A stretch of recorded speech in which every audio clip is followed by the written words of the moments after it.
हे बाळूमामा मित्रांनो, बाळूमामा एकदा म्हणाले होते की ही एक चूक केली तर आयुष्यभर पश्चाताप करत बसेल आणि ती चूक तुम्ही आत्ता सुद्धा करत आहात. लक्ष्मण नावाचा एक माणूस होता.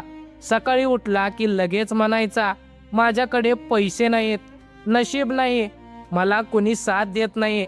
एक दिवस बाळूमामांनी त्याला थांबवलं आणि विचारलं, लक्ष्मण, आज सकाळी तू उठलास ना?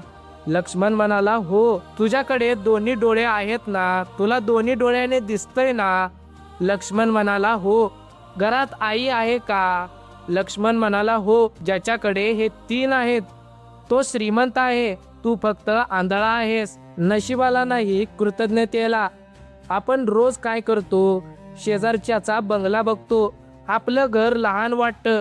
मित्राची गाडी बघतो, आपली सायकल लाजिरवाणी वाटते. दुसऱ्याचा पगार ऐकतो, आपली नोकरी निरुपयोगी वाटते. पण 1 मिनिट थांबा. ज्या श्वासावर तुम्ही जगत आहात तो श्वास किती लोकांनी आज गमावला? ज्या पायांनी तुम्ही चालताय तोच पाय किती जणांनी गमावलाय? कृतज्ञता नसणं ही सगळ्यात मोठी चूक आहे आणि ही चूकच तुमचं आयुष्य आतून संपवत असते, हळूहळू आणि शांतपणे. यावरती बाळूमामा म्हणायचे, झाड कधी तक्रार करत नाही की मला पाऊस कमी मिळाला. ते जेवढं मिळतं त्यात मुळं घट्ट करतं आणि वाढत राहतं. म्हणूनच आजपासून रोज सकाळी उठल्यावर फक्त 3 गोष्टी लिहा. आज मला काय मिळालं, माझ्यासाठी कोण आहे, माझ्यात काय चांगलं आहे. हे 30 दिवस करा. तुमचं आयुष्य तुम्हालाच ओळखू येणार नाही.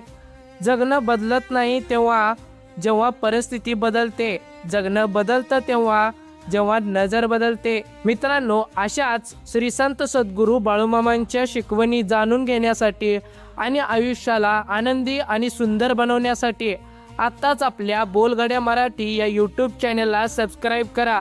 व्हिडिओ आवडला असेल तर लाईक करा, कमेंटमध्ये जय बाळूमामा असं टाईप करा आणि व्हिडिओ जास्तीत जास्त शेअर करा. बोला बोला बाळूमामांच्या नावानं चांग भलं.